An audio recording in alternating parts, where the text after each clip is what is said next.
घुमू दे तू तारी घुमू दे तू तारी घुमू दे तू तारी घुमू दे तू तारी मनी ध्यास बांधला विकास नवा रणशिंग फुंकले गरजले आसमान शिलदार चालला एकजुटीचे धोरण सर्व भाषा पाटील विकास पर्व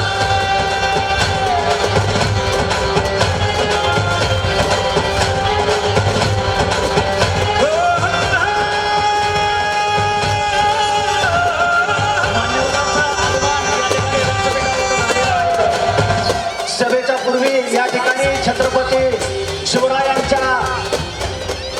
शिवरायांना पुष्पांजली आणि अभिवादन करून या ठिकाणी आजच्या सभेची सुरुवात होत आहे. महाराष्ट्राचे आराध्य दैवत छत्रपती शिवरायांच्या प्रतिमेला पुष्पांजली आणि अभिवादन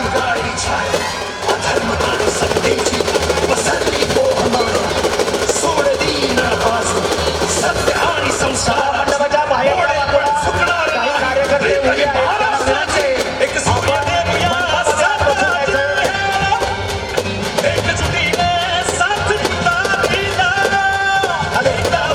सभा मंडपाच्या बाहेरच्या बाजूला काही कार्यकर्ते उभे आहेत. त्यांना विनंती आहे की आपण सभा मंडपामध्ये आत बसायचं आहे.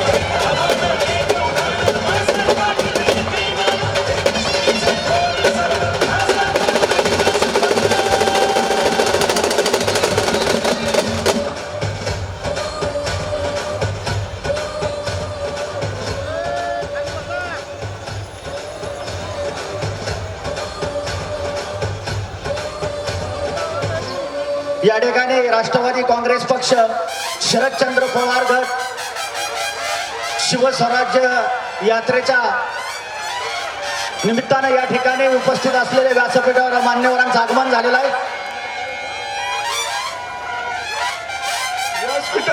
व्यासपीठाच्या उजव्या बाजूला उभ्या असलेल्या सर्वांना विनंती आहे की पाठीमागं जाऊन बसायचं आहे.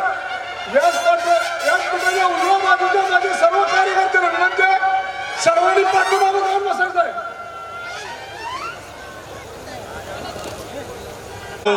की हे नेते मंडळी आमच्या गावाला शिवस्वराज्य यात्रेचं ठिकाण मंजूर करून त्या ग्राउंडवर हे जमलेले आमदार साहेबांचे जे निष्ठावान कार्यकर्ते सगळं जनता जनार्दन PD साहेबांच्यावर शरद पवार राष्ट्रवादी काँग्रेस पार्टीच्या ह्याच्यावर प्रेम करणारे आमदार बाळासाहेब पाटलांच्यावर प्रेम करणारे निष्ठावंत लोकप्रतिनिधी जनता जनार्दन यांचं मी पहिल्यांदा उमरतच्या नगरीच्या वतीनं पहिल्यांदा त्यांचं सहर्ष स्वागत करीत आहे.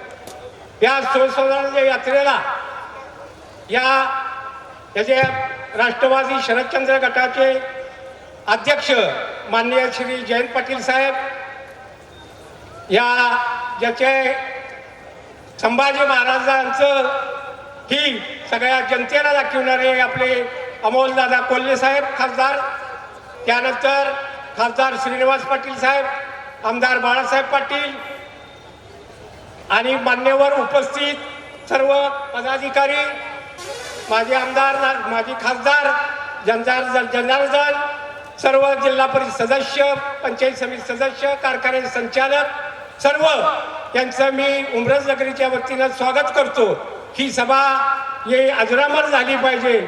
आपल्या आता विधानसभेचं बिगुल वाजणार आहे आणि ही शिवस्वराज्याची यात्रा त्या उमरज गावामध्ये शेवटची सभा. यानंतर आचारसंहिता लागल्यानंतर आपण सर्व आमदार साहेबांच्या पाठीमागं ते खंबीरपणे उभं राहून या 6व्यांदा या आमदार साहेबांना विधानसभेत पाठवायची आपण सर्वांनी शपथ घेऊया. ही तुम्हाला नगराची अनंत विनंती करतो आणि थांबतो.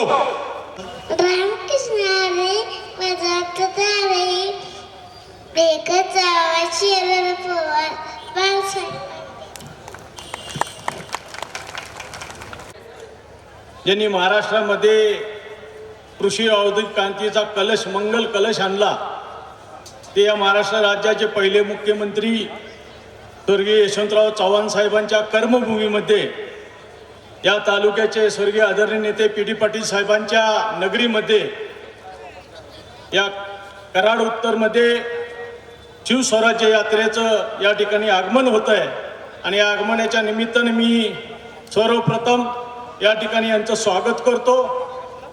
या शिवस्वराज्य यात्रेचे खऱ्या अर्थानं आपणा सर्वांचे नेते, पक्षाचे अध्यक्ष, सर्वेसर्वा माननीय खासदार शरदचंद्र पवार साहेबांच्या नेतृत्वाखाली आणि यांच्या संयोजनानं संकल्पनेने ही यात्रा सुरू महाराष्ट्रामध्ये झाली. ते या महाराष्ट्र राज्याचे राष्ट्रवादी काँग्रेस पक्षाचे प्रांताध्यक्ष, माजी मंत्री आदरणीय आमदार जयंतरावजी पाटील साहेब यांचं मी तालुक्याचा अध्यक्ष या नात्याने सर्वप्रथम स्वागत करतो. मंचगावर उपस्थित असलेले आपल्या सातारा जिल्ह्याचे माजी पालकमंत्री, माजी सहकार उपनमंत्री, आपल्या कराड उत्तरचे लोकप्रिय आमदार सन्माननीय आमदार बाळासाहेबजी पाटील साहेब, व्यासपीठावर उपस्थित असलेले आदरणीय आपल्या सातारा जिल्ह्याचे राष्ट्रवादी काँग्रेस पक्षाचे जिल्हा अध्यक्ष आदरणीय सुनील माने भैया, युवकांचे प्रदेशाध्यक्ष आदरणीय महबूबजी शेख, सन्माननीय गव्हाणे साहेब, व्यासपीठावर उपस्थित असलेल्या या ठिकाणी महिला प्रदेशच्या कार्यकारिणीच्या सदस्या संगीताताई माई, लेखा परिषदेचे माझे अध्यक्ष क्षीरसागर अण्णा, व्यासपीठावर उपस्थित असलेल्या तालुक्याचे महिला अध्यक्षा डुबलताई, युवकचे अध्यक्ष प्रशांत यादव, या ठिकाणी उपस्थित असलेले सातारा जिल्हा परिषदचे माजी शिक्षण सभापती मानसिंगराव जगदाय साहेब, व्यासपीठावर असणारे सर्व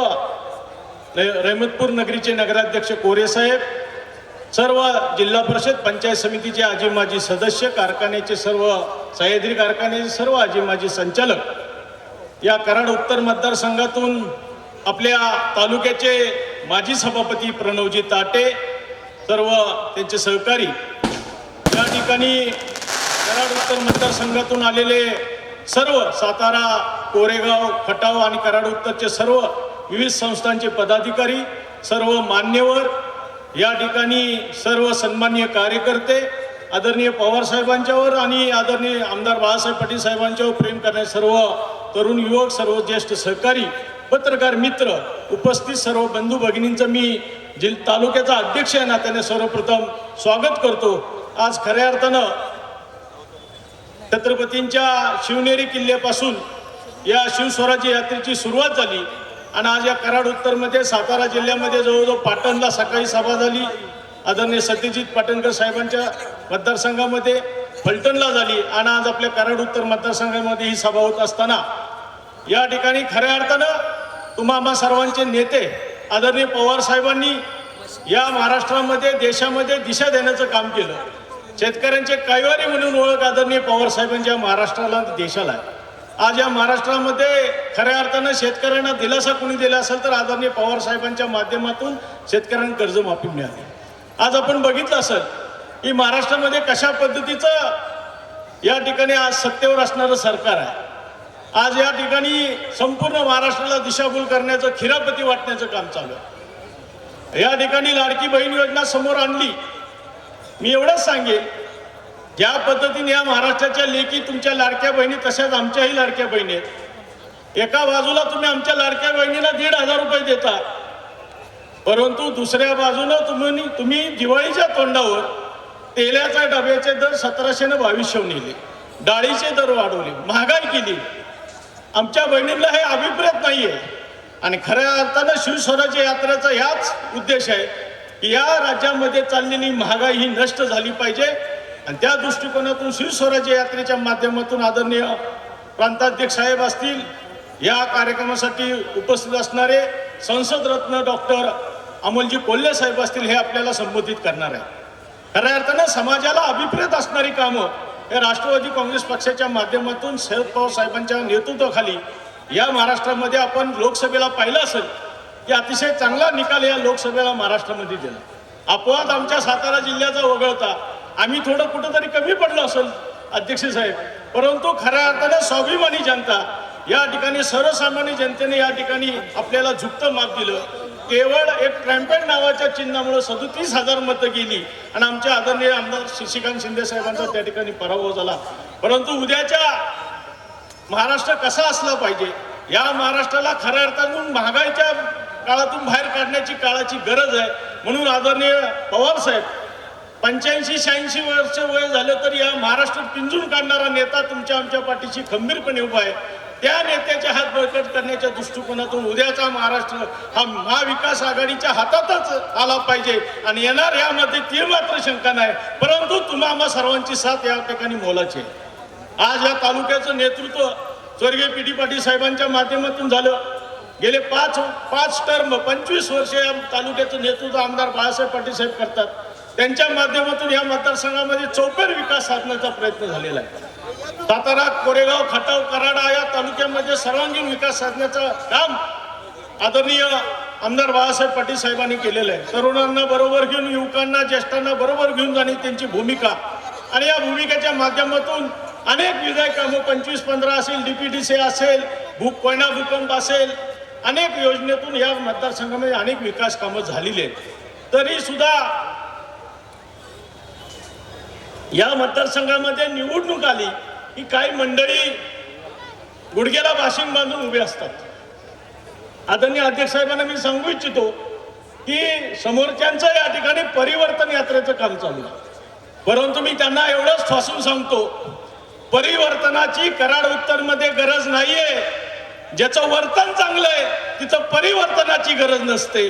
ज्या पद्धतीने आमचा नेता काम या मतदारसंघामध्ये 25 वर्ष गेले करतोय, रात्रंदिवस सर्वसामान्यांसाठी झटतोय, त्या ठिकाणी परिवर्तनाची गरज नाही. ज्यांचं वर्तन चांगलं आहे, खऱ्या अर्थानं परिवर्तनाची गरज आज राज्यामध्ये असणाऱ्या सत्तेवर जे बसलेले आहेत, ज्यांनी हिसकावून सत्ता घेतली, आज ज्या राज्यातल्या जनतेला परिवर्तन हवंय की उद्याच्या विधानसभेला परिवर्तन या राज्यामध्ये झालं पाहिजे आणि महाविकास आघाडीच्या हातामध्ये सत्ता ही येणारच. परंतु आपण सर्वांनी या ठिकाणी डोळ्यात तेल घालून या ठिकाणी प्रचार केला पाहिजे. केवळ आपण घाळ बसून चालणार नाही. अनेक योजना, अनेक आमिष आमच्या तरुणांना, ज्येष्ठांना, सहकार्यांना दाखवण्याचा प्रयत्न या ठिकाणी करतात. परंतु मी आपल्याला सांगू इच्छितो अध्यक्ष साहेबांना की कराड उत्तरची जनता ही स्वाभिमानी जनता आहे. अनेक वेळा अतिक्रमण करण्याचा प्रयत्न अनेकांनी केला, 2009ला केला. ते अतिक्रमण हटवण्याचं काम आमच्या स्वाभिमानी जनतेने कराड उत्तरमधून दाखवून दिलेलं आहे. 42,000 मताधिक्य या ठिकाणी अपक्ष असताना सुद्धा साहेबांच्या पाठी उभा केलेलं आहे. हे कशाच होतं काय? स्वर्गीय पी.डी. पाटील साहेबांचा वारसा, त्यांचं संस्कार या संपूर्ण तालुक्यावर आहेत आणि ते संस्कार जपण्याचं काम आम्ही सर्वजण साहेबांच्या नेतृत्वाखाली आम्ही करत असतो. आम्ही या ठिकाणी आपल्याला शब्द देतो, या कराड उत्तर मतदारसंघामधून आदरणीय पवार साहेबांच्या पाठीशी, प्रांताध्यक्ष आपल्या पाठीशी आणि आमचे नेते आदरणीय आमदार बाळासाहेब पाटील साहेबांच्या पाठीशी खंबीरपणे ही जनता उभा त्या ठिकाणी राहिली खात्री देतो आणि आदरणीय आमदार बाळासाहेब पाटील साहेबांना भरघोस विजयाने या ठिकाणी मताधिक्य देतील एवढीच विनंती करतो. आज या शिवस्वराज्य यात्रेच्या निमित्तानं आपण सर्वजण या ठिकाणी आदरणीय प्रांताध्यक्ष साहेबांनी जी संकल्पना मांडली त्या संकल्पनेला हात देण्यासाठी, साथ देण्यासाठी उपस्थित राहिला. त्याबद्दल स्टेजवरील सर्व मान्यवरांचं मी तालुका अध्यक्ष या नात्यानं मनापासून आणि स्टेज समोरील सर्व मतदारसंघातील असणारे आमच्या तरुण युवक, सहकारी, महिला भगिनी या सर्वांचं मी मनापासून हार्दिक स्वागत करतो आणि या ठिकाणी जाता एवढंच सांगतो की आपण सर्वांनी प्रचाराची रणधुमाळी करत असताना जे चिन्ह आपल्याला मिळालंय हे चिन्ह अतिशय आनंदाचं असणारं, अतिशय प्रत्येक सुखकामात वापरणारं चिन्ह, ही तुतारी वाजवणारा माणूस हा जनमानसापर्यंत पोहोचवण्याचं काम लोकसभेच्या माध्यमातून झालेलं आहे.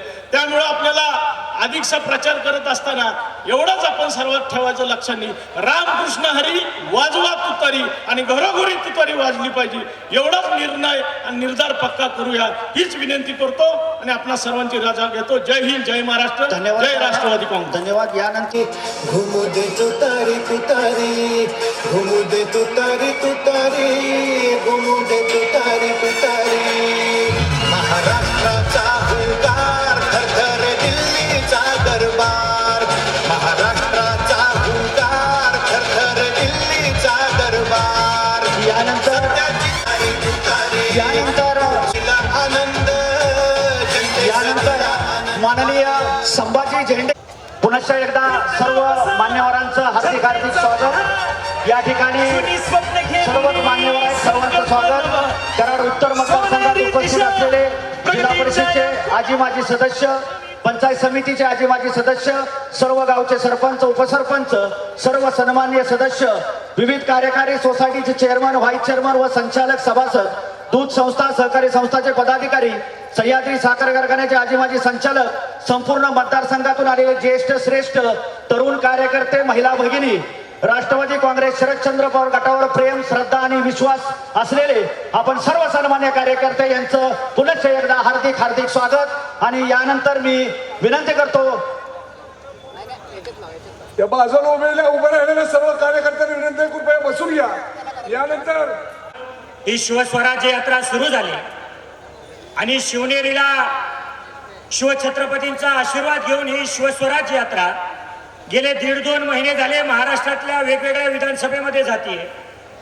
आतापर्यंत महाराष्ट्रातल्या जवळपास 60-65 पेक्षा जास्त विधानसभेमध्ये आदरणीय जयंत पाटील साहेबांसोबत आम्ही सर्वजण फिरतोय आणि प्रत्येक विधानसभेमध्ये जाऊन सध्याची महाराष्ट्राची जी परिस्थिती आहे, ही परिस्थिती असेल त्याबद्दल त्या विधानसभेतल्या लोकांना जागृत करून येणाऱ्या काळामध्ये महाविकास आघाडीच्या रूपानं या राज्यामध्ये सरकार आणण्याची भूमिका या शिवस्वराज्य यात्रेच्या माध्यमातून आम्ही सर्वजण मांडतोय. मात्र महबूबाई आज थोडीशी अडचण झाली. प्रत्येक सभेला लोकांना जागृती करावी लागते, पण ज्या विधानसभेमध्ये आजची सभा आहे ती विधानसभा आपले परमनंट आमदार आदरणीय बाळासाहेब पाटील आहेत आणि त्या मतदारसंघातल्या लोकांसमोर काय जागृती करावी हा मोठा प्रश्न आहे. काळजी नाही येणाऱ्या विधानसभेमध्ये सुद्धा आपण नेहमीप्रमाणे आदरणीय पाटील साहेबांना या ठिकाणी निवडून द्यालच, पण मित्रांनो त्याचबरोबर आजूबाजूच्या विधानसभा असतील, या विधानसभेमध्ये आपल्या संपर्कातली जी लोक आहेत या लोकांपर्यंत काही महत्वाचे मुद्दे पोहोचवणं हे आदरणीय बाळासाहेब पाटील साहेबांचे कार्यकर्ते असो, आपण पवार साहेबांचे कार्यकर्ते असो, आपल्या सगळ्यांची जबाबदारी आहे. आणि म्हणून काही 2-3 गोष्टींचा उल्लेख मला या ठिकाणी आवर्जून करायचा आहे. खरं तर नुकत्याच लोकसभेच्या निवडणुका झाल्या.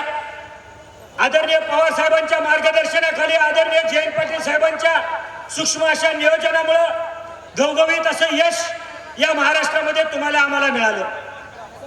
सातारा लोकसभेमध्ये पण काही वेगळी परिस्थिती नाही. जनतेच्या मनातील खासदार हे आदरणीय शशिकांत शिंदे साहेबच आहे. थोडासा पिपाणीच्या चिन्हाने घोळ केला, नाहीतर 10 पैकी 9 खासदार हे राष्ट्रवादी काँग्रेस पक्षाचे झाले असते. आणि या लोकसभेच्या निवडणुकीचा परिणाम काय झाला मित्रांनो, आपल्या सगळ्यांच्या घरामध्ये पेपर येत असेल. आज जर आपण पेपर उघडला असेल तर पेपरच्या पहिल्या पानावर एक जाहिरात आलेली आहे. काय जाहिरात आहे? घर घर संविधान. मित्रांनो पवार साहेबांनी जयंत पाटील साहेबांनी असा काही दणका लोकसभेच्या निवडणुकीला दिलाय की लोकसभेच्या निवडणुकीच्या अगोदर संविधान बदलायला निघालेले लोक, भारतीय जनता पक्षाची नेते मंडळी आज पेपरमध्ये जाहिराती देत आहेत घर घर संविधान. हे तुमच्या माझ्या कामाचं यश आहे. मित्रांनो त्याच पेपरच्या शेवटच्या पानाला एक जाहिरात आहे, महाराष्ट्रासाठी झटला, बहुजनांसाठी झटला. राज्याच्या उपमुख्यमंत्र्यांचा हात जोडून फोटो आहे. ज्यांनी आयुष्यभर हिंदुत्व हिंदुत्व केलं, या मातीमध्ये शिवशाहू फुले आंबेडकरांनी रुजवलेला, आदरणीय यशवंतराव चव्हाण साहेबांनी फुलवलेला पुरोगामी विचाराला ज्यांनी कायम विरोध केला, अशी लोक आज बहुजनांसाठी झटला म्हणून स्वतःची मार्केटिंग करायला लागले.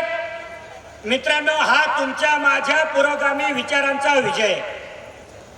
मात्र त्यांना आपण विचारलं पाहिजे, पेपरमध्ये जाहिराती देत आहे, मात्र दुसऱ्या बाजूला या बहुजनांची मुलं ज्या जिल्हा परिषदेच्या शाळांमध्ये शिकतायत त्या 14,000 जिल्हा परिषदेच्या शाळा बंद करण्याचा निर्णय तुम्ही घेतला तो कोणाच्या हिताचा आहे?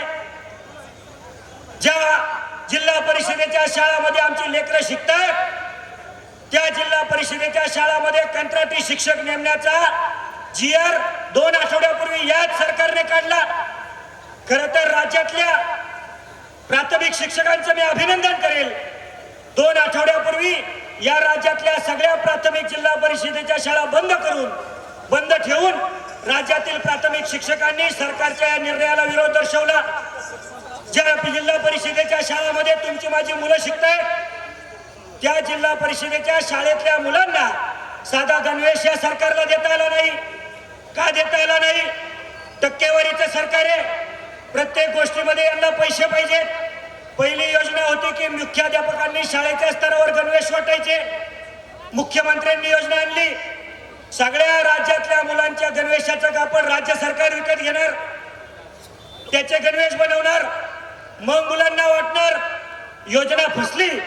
या सरकारला लाज वाटायला पाहिजे. 15 ऑगस्टला स्वातंत्र्य दिनाच्या दिवशी बिना गणवेशाची मुलं झेंडा वंदनाला गेली. अहो, कसल्या प्रकारचं सरकार तुम्ही या राज्यामध्ये चालवता? तुमच्या घरातला एखादा तरुण मुलगा जर पुणे मुंबईमध्ये कामाला असेल तर त्याच्या घरातल्या पहिलीच्या मुलाला RTच्या माध्यमातून फुकट ऍडमिशन खासगी शाळांना मिळत होतं. या सरकारने काय केलं? या सगळ्या शाळांचे पैसे थकवले. शाळा म्हणाले आम्ही RTची ऍडमिशन देणार नाही, तर सरकारने पैसे द्यायचे सोडून RTचा कायदाच बदलला. त्याच्यामुळे ऑक्टोबर महिन्याला तरी राज्यातली RTची प्रक्रिया पूर्ण झाली नाही. या राज्यातल्या असंख्य मुलांना खासगी शाळेमध्ये चांगल्या शाळेमध्ये ऍडमिशन मिळालं असतं. केवळ या सरकारने जाणीवपूर्वक RTचा कायद्यामध्ये बदल केल्यामुळे आज शहरामध्ये तुमच्या माझ्या घरातल्या मुलांना चांगलं ऍडमिशन मिळालं नाही. आपल्या घरातला एखादा मुलगा जर 10वी पाहून डिप्लोमा करत असेल तर मित्रांनो माहिती घ्या, 2 वर्ष झाले या राज्य सरकारला शासकीय डिप्लोमा कॉलेजला परमनंट शिक्षक नेमता आले नाहीत. जे शिक्षक नेमले ते कंत्राटी शिक्षक आहेत आणि या कंत्राटी शिक्षकांना सुद्धा 3 वर्ष झाले या लोकांनी पगार दिला नाही. शेवटी ही लोक न्यायालयात गेली आणि आज ऑक्टोबर महिना उजाडलाय. जून मध्ये डिप्लोमाचे कॉलेज सुरू झाले. तुमच्या घरातला एखादा मुलगा डिप्लोमाच्या कॉलेजला असेल तर त्याला विचारा, ऑक्टोबर महिना झाला तरी या वर्षीचे अजून शिक्षकच या सरकारने नियुक्त केलेले नाहीत. अशा पद्धतीने आपल्या मुलांच्या भवितव्याचं राख रांगोळी करण्याचं काम हे सरकार करते. तुमच्या माझ्या घरातला एखादा मुलगा PhD करत असेल तर त्याला आम्ही स्कॉलरशिप द्यायचो. या सरकारने ती स्कॉलरशिप बंद केली. आदरणीय जयंत पाटील साहेबांनी प्रश्न विचारला, मुलांची स्कॉलरशिप का बंद केली? तर राज्याचे अर्थमंत्री म्हणतात PhD करून पोरं काय दिवे लावणार आहेत का? शोकांतिक आहे. अशा प्रकारचे नेते या राज्याला लाभले. MPSC UPSC करणाऱ्या पोरांची परीक्षा फी वाढवली. या परीक्षेच्या फीच्या माध्यमातून खोके देऊन बोके विकत घेण्याचं काम हे सरकार करते. आणि मधून तुमच्या माझ्या घरातल्या तरुण मुलाचं भवितव्य एका बाजूला अंधारात जात असताना या मुलांना ज्या नोकऱ्या मिळणार होत्या त्या सगळ्या कंपन्या या लोकांनी गुजरातला जाऊ दिल्या. मात्र यांनी त्यांना थांबवलं नाही. उलट या सरकारने दिल्लीला मुजरे करून आपल्या महाराष्ट्राचा स्वाभिमान गहाण ठेवण्याचं काम केलं. म्हणून तुमच्या माझ्या घरातल्या तरुण मुलांच्या भवितव्यासाठी येणाऱ्या काळामध्ये या राज्यामध्ये महाविकास आघाडीचं सरकार आणण्यासाठी खऱ्या अर्थाने शिवस्वराज्य यात्रा महाराष्ट्रामध्ये फिरते. आणि म्हणून हे सगळे मुद्दे घेऊन आपण देखील आपल्या आजूबाजूच्या मतदारसंघामध्ये हे सर्व मुद्दे सर्वसामान्य माणसाच्या पर्यंत पोहोचवण्याची जबाबदारी आजच्या सभेच्या निमित्तानं घेऊयात. एवढं बोलून मी या ठिकाणी थांबतो. धन्यवाद. जय हिंद. अराजक भयानक आहे. ते थोडक्यात कसं बोलायचं तेच मला समजत नाही, पण मी कव्हर करते. सन्माननीय विचार मंच आणि इथं उपस्थित असलेले सर्व सन्माननीय बंधू आणि भगिनींनो, लाडक्या बहिणींना विशेष विनंती. देवराज दादांनी अर्थातच सगळे मुद्दे कव्हर केलेले आहेत. सुनील दादांनी आता सगळे मुद्दे कव्हर केलेले आहेत. लाडक्या बहिणींच्या बाबतीत आपल्याला जो काही 1,500चा त्यांचा जुमला आहे तो त्यांना निवडणुकीच्या तोंडावरच कसं काय हे करावं वाटलं ह्याचं सगळ्यांना आपल्याला प्रश्न पडायला पाहिजे. आणि सगळ्यात महत्त्वाचं, या इथल्या तमाम बंधूंपुढं मी नतमस्तक होते. त्याचं कारण तुम्हाला सांगते की आमच्या प्रत्येक भाऊबीजीला, रक्षाबंधनला तुम्ही सगळेजण आपापल्या परीनं आम्हाला काही ना काही देत असता. साडी चोळी असेल, काही असेल, पण अत्यंत प्रेमाने आम्हाला तुम्ही सन्मानानं सगळ्या गोष्टी करत असता. एखाद्या बहिणीच्या घरी आर्थिक स्थिती बरी नसेल तर तो भाऊ डोळ्यात अश्रू आणून तिच्या घरी जातो आणि आजूबाजूला कोणीही नाही असं पाहून तिच्या हातात 2-5 हजार टेकवतो. त्याची जाहिरात कधीही तुम्ही केलेली आज तागायत आम्ही कुठल्याही भारतीय बहिणींनी पाहिलेली नाही आणि म्हणूनच तुमच्या पुढं नतमस्तक होते आणि या गद्दारांना धडा शिकवणं सगळ्यांचंच आपलं कर्तव्य आहे हे मी अवश्य सांगते. आम्हाला तुमचा 1,500 त्याचं मोल आम्हाला चांगलं कळतं की 1,500 म्हणजे काय. आमच्यात ती धमक आहे, ते कमवण्याची क्षमता आमच्या सगळ्या बहिणींमध्ये आहे. 1,500 द्यायचे आणि ऐन दसरा दिवाळीच्या तोंडावर तुम्ही तेलाचा भाव वाढवणार. अक्षरशः तो 700 रुपयांनी डबा तेलाचा वाढवलाय. कशी दिवाळी करणार आम्ही? सगळ्याच बाबतीत तुम्ही आमच्यावर अन्याय करताय. 1,500 देताय आणि मुलींवर होणाऱ्या अत्याचाराच्या बाबतीत मात्र अत्यंत अत्यंत खालच्या पातळीला जाऊन तुम्ही वागताय. एखाद्याच फक्त एन्काउंटर करायचं कारण बाकीच्या नराधमांना वाचवण्यासाठी तुमचा हा प्रयत्न आहे, पण तुम्ही समजू नका की जनता भोळी आहे म्हणून. असंच करायचं होतं एन्काउंटर तर ब्रिजभूषणचं का नाही केलं? असंच एन्काउंटर करायचं होतं तर राजेश मिश्राचं का नाही केलं? आणि बिल्किस बानूवर अत्याचार करणाऱ्या 11 नराधमांना त्यांचं तुम्ही एन्काउंटर न करता त्यांना हार तुरे देऊन स्वागत करता. यातूनच तुमची नीतिमत्ता आणि किती नीच पातळीला तुम्ही गेलेला आहात याची आम्हा सगळ्याच बंधू आणि भगिनींना जाणीव आहे. त्यामुळं आम्ही आता ठरवलेलं आहे की महाआघाडीचं जे सरकार आहे या सरकारच्या पाठीशी आम्ही सगळे ठामपणे राहणार आहोत. आदरणीय जयंत पाटील साहेब असतील, सन्माननीय बाळासाहेबजी पाटील असतील, राहुलजी गांधी, उद्धवजी ठाकरे आणि सगळ्यात महत्वाचं आदरणीय सन्माननीय शरदचंद्रजी पवार साहेब यांचे विचार शिवछत्रपती शाहू महाराज फुले आंबेडकर यांच्या विचारानं चालणारे आपण सगळे आहोत. त्यामुळं संविधानाची काळजी आपल्याला सगळ्यांना निश्चितपणे आहे. लोकशाहीची आपल्याला काळजी आहे. हा सगळा विचार आपल्या सगळ्यांच्याच मनामध्ये प्रखर तेवत आहे आणि त्याच पद्धतीनं आपण वागायचं आहे. खरं म्हणजे खूप कमी वेळ असल्यामुळं मी अधिक बोलणार नाही. खरं तर खूप मुद्दे कव्हर करायचे. किती बोलावं की हे किती नीच पातळीला गेले. शिवरायांचा पुतळा असेल किंवा अनेक गोष्टी आहेत, परंतु जेव्हा लाडकी बहीणची योजना त्यांनी जाहीर केली तेव्हा एक मला स्वतःला कविता सुचली. तेवढीच फक्त मी वाचते कारण कितीही जरी बोलायचं असलं, कितीही भडभडून मला तुमच्या पुढे व्यक्त व्हायचं असलं तरी वेळेचं बंधन असल्यामुळं मी फक्त ती कविता वाचते आणि थांबते. वारे वा भाऊराया, तुम्हाला माहिती आहे तुम्ही नव्हे, तुम्ही सगळे आमचे ग्रेट बंधू आहात. वारे वा भाऊराया, वारे वा भाऊराया, तू भलताच आहेस भोळा. 1,500चा तुकडा टाकून मग ते करतो आहेस गोळा. शिक्षणाच्या फी पायी भाचे राहिले वंचित, त्रासून गेले सारेजण भान ठेव किंचित. गॅसचे पैसे भरून बहिणी झाल्या बेजार, चुलीच्या धुराने 100 आले आजार. शेतकऱ्यांच्या प्रश्नावर तू काहीच नाही बोलत. शेतकऱ्यांच्या प्रश्नावर तू काहीच नाही बोलत. खते बियाणावरचा टॅक्स कमी नाही करत. टॅक्सच्या रूपाने दरोडा तू घालणार. लाडकी बहीण म्हणून नौटंकी तू करणार. आता अनाजी तुम्ही पाहिले असतील आता थोड्या वेळापूर्वी महेश कोकाटेने खूप छान पद्धतीनं सादर केलेले अनाजी पंत. अनाजींनी केला 2 भावांचा घात. ते 2 भाऊ पण घातकीच आहेत, पण त्याही भावांचा त्यांनी घात केलेला आहे. अनाजींनी केला 2 भावांचा घात, स्वतः मात्र फिरत आहेत साधूच्या वेशात.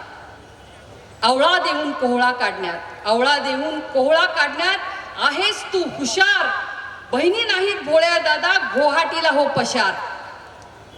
गद्दारांच्या मिंदेशाहीत आम्हाला नाही यायचं. बाप आमचा खमक्या शरद पवार, बाप आमचा खमक्या त्याच्या संस्कारातच राहायचं. महाराष्ट्राच्या हितासाठी, आपण सगळ्यांसाठी सांगते, महाराष्ट्राच्या हितासाठी आम्ही प्राणपणाने लढू, महाराष्ट्राच्या हितासाठी आम्ही प्राणपणाने लढू. भीक द्यायची भाषा मात्र पुन्हा नको काढू, पुन्हा नको काढू. धन्यवाद. आदरणीय धन्यवाद, माई. सन्माननीय बाळा डॉक्टर अमोलजी कोल्हे यांचं आगमन झालेलं आहे, त्यांचं हार्दिक स्वागत आहे. पिपाणी वाजू नका, जरा बंद ठेवा 5 मिनिटं. ज्या पद्धतीनं भाजपाने प्रचार केला होता,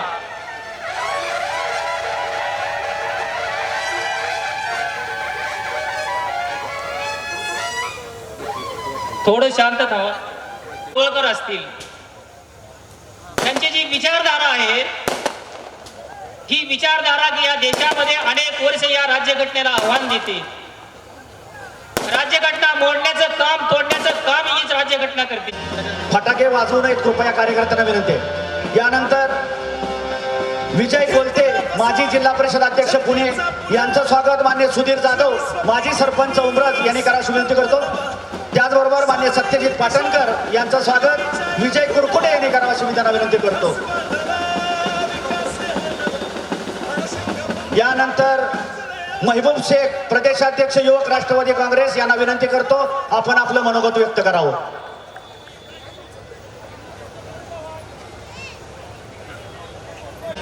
फटाके वाजवू नयेत कृपया, कार्यकर्त्यांना विनंती आहे. यानंतर विजय कोलते माजी जिल्हा परिषद अध्यक्ष पुणे यांचं स्वागत मान्य सुधीर जाधव माजी सरपंच उमरज यांनी करायची विनंती करतो. त्याचबरोबर मान्य सत्यजित पाटणकर यांचं स्वागत विजय कुरकुटे यांनी करावयाची मी त्यांना विनंती करतो. यानंतर महबूब शेख प्रदेशाध्यक्ष युवक राष्ट्रवादी काँग्रेस यांना विनंती करतो, आपण आपलं मनोगत व्यक्त करावं.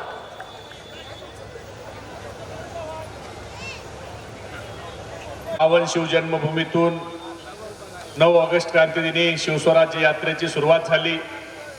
आज कराड इथे या शिवस्वराज्य यात्रेला उपस्थित असलेले राष्ट्रवादी काँग्रेस पक्षाचे प्रदेशाध्यक्ष, ज्यांनी राष्ट्रवादी काँग्रेस पक्ष हा पक्ष नाही तर तो एक परिवारही भावना महाराष्ट्रातल्या तमाम कार्यकर्त्याच्या मनामध्ये रुजवली, असे पवार साहेबांचे निष्ठावंत सेनापती आदरणीय जयंत पाटील साहेब, ज्यांनी छत्रपती शिवाजी महाराज आणि छत्रपती संभाजी महाराजांचा खरा इतिहास आपल्या अभिनयाच्या माध्यमातून घराघरापर्यंत पोहोचवला, असे संसद रत्न खासदार डॉक्टर अमोलदादा कोल्हे,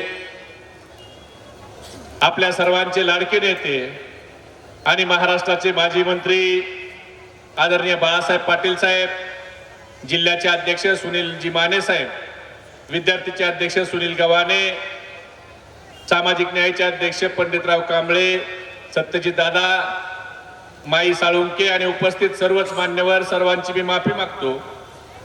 खरं तर ही कराडची भूमी ही स्वर्गीय यशवंतराव चव्हाण साहेबांची पावनभूमी आहे आणि या भूमीत अतिशय या भूमीला साजेसं असं राजकारण हे आदरणीय बाळासाहेब पाटील साहेबांनी केलंय. स्वर्गीय चव्हाण साहेब आणि पी डी पाटील साहेबांचा वारसा, विचारांचा वारसा आदरणीय बाळासाहेब पाटील साहेब हे सक्षमपणे चालवत आहेत. 5 टर्म त्यांच्या पूर्ण झालेले आहेत आणि उद्याच्या विधानसभेच्या निवडणुकीत आपल्याला विजयाचा षटकार मारायचा आहे आणि तो षटकार मारताना तो असा तसा नाही तर 1 लाखापेक्षा जास्त मताधिक्यांनी आपल्याला बाळासाहेब पाटील साहेबाला विधानसभेत पाठवायचंय. खरं तर बाळासाहेब पाटील साहेबांनी, पी डी पाटील साहेबांनी या भागात मोठं काम केलं. आपल्या सर्वांना त्याची जाणीव आहे. शांत, संयमी आणि सुसंस्कृत राजकारण करण्याची परंपरा ही बाळासाहेब पाटील साहेबांची आहे. खरं तर इथल्या मातीत ते संस्कार आहेत. स्वर्गीय यशवंतराव चव्हाण साहेबांच्या विचाराचं हे राज्य आहे.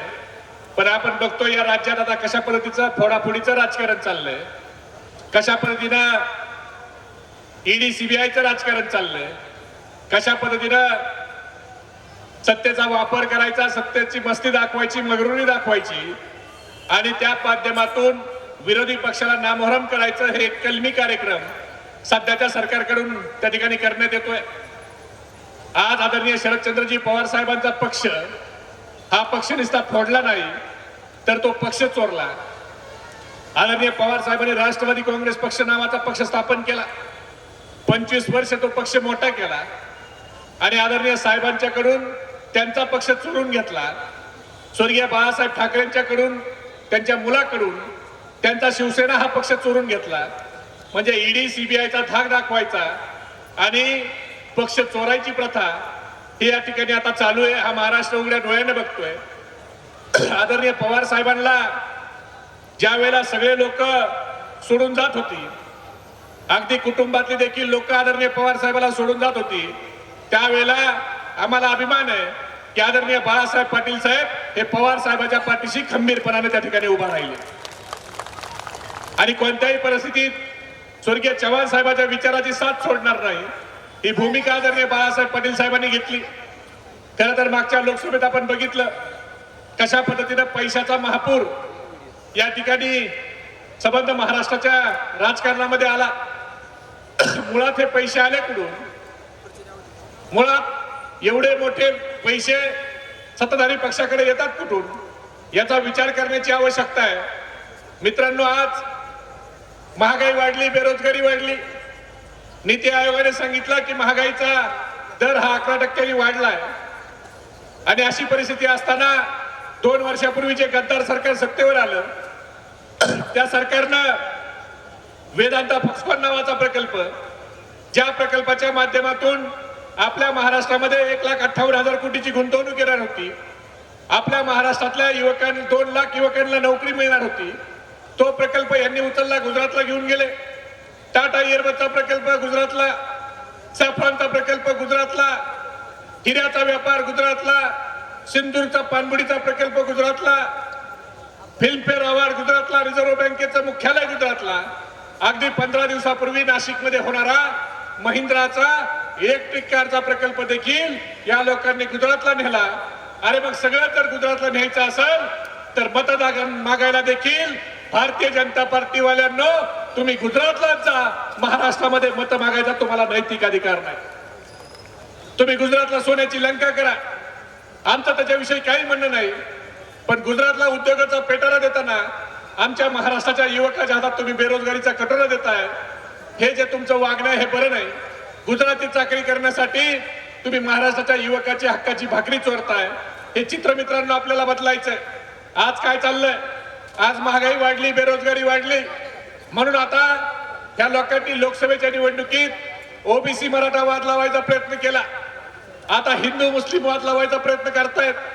काही यांचे आमदार जाणीवपूर्वक मुस्लिम समाजाबद्दल खालच्या पातळीला जाऊन टीका करतायत.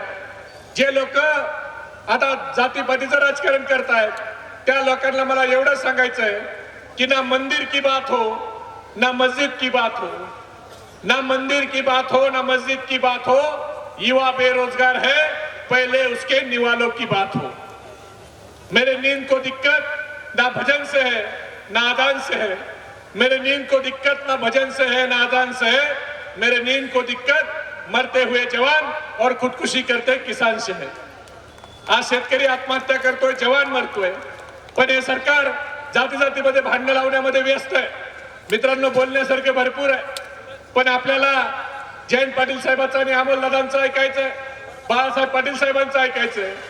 पण आम्हाला सगळ्या महाराष्ट्राच्या राष्ट्रवादी काँग्रेस पक्षाला खात्री आहे की बाळासाहेब पाटील साहेब या ठिकाणाहून 6व्यांदा निवडून येतील, विजयाचा षटकार मारतील, याच्यामध्ये आमच्या मनामध्ये शंका नाही.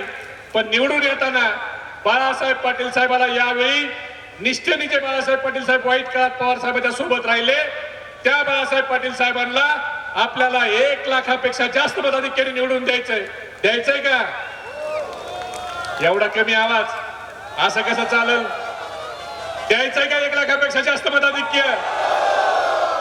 मग मी घोषणा देतो, हात वर करून घोषणा द्या. आपला हात वर असताना शेजाऱ्याकडे लक्ष ठेवा. ज्याचा हात खाली आहे समजून घ्या, विरोधी पार्टीचा खबऱ्या आपलं काय चाललंय ऐकायला आलाय. छत्रपती शिवाजी महाराज की, छत्रपती शिवाजी महाराज की. शरद पवार साहब तुम आगे बढ़ो, पवार साहब तुम आगे बढ़ो, जयंत पाटील साहब तुम आगे बढ़ो, जयंत पाटील साहब तुम आगे बढ़ो, अमोल दादा कोल्हे तुम आगे बढ़ो, धन्यवाद. जय हिंद, जय महाराष्ट्र, जय राष्ट्र. यात्रेचे प्रमुख या राज्याचे राष्ट्रवादी पक्षाचे प्रदेशाध्यक्ष सन्माननीय जयंतरावजी पाटील साहेब, या राज्यामध्ये ज्यांनी झंझावत निर्माण केला ते संसद रत्न अमोलदादा कोल्हे साहेब, आपल्या सर्वांचे नेते आदरणीय आमदार बाळासाहेबजी पाटील साहेब, मंचकावर उपस्थित सत्यजितदादा पाटणकर, महबूब शेख, सुनील गावाने, शाहजहान क्षीरसागर, संभाजीराव बुडे, तानाजी सावंके, देवराज पाटील, आनंदा कोरे, संभाजीराव गायकवाड, लालासाहेब पाटील, प्रणव ताटे, डीबी बापू, हंबीराव जाधव, पंडितराव कांबळे, मकरंद बोडके, अविनाश माने, राजकुमार पाटील, जितेंद्र पवार, मानसिंगराव जगदाळे, संगीतामाई सावंके, सुरेखा डुबल, जसराज बाबा पाटील, शफिक शेख, सुरेश पाटील, नंदकुमार बटाणे, अशोकराव पवार, प्रवीण कदम, सुधाकर जाधव, उपस्थित पत्रकार बंधू भगिनी, आदरणीय जयंत पाटलांची शिवस्वराज्य यात्रा महाराष्ट्रामध्ये चांद्यापासून बांद्यापर्यंत या सरकारचं ज्या पद्धतीनं या राज्यामध्ये, या देशामध्ये राजकारण सुरू आहे, त्याचं पोलखोल करण्याचं काम या यात्रेच्या माध्यमातून सुरू आहे. आज सकाळपासून सकाळी पाटणला शिवस्वराज यात्रेचा सकाळी सभा झाली. त्यानंतर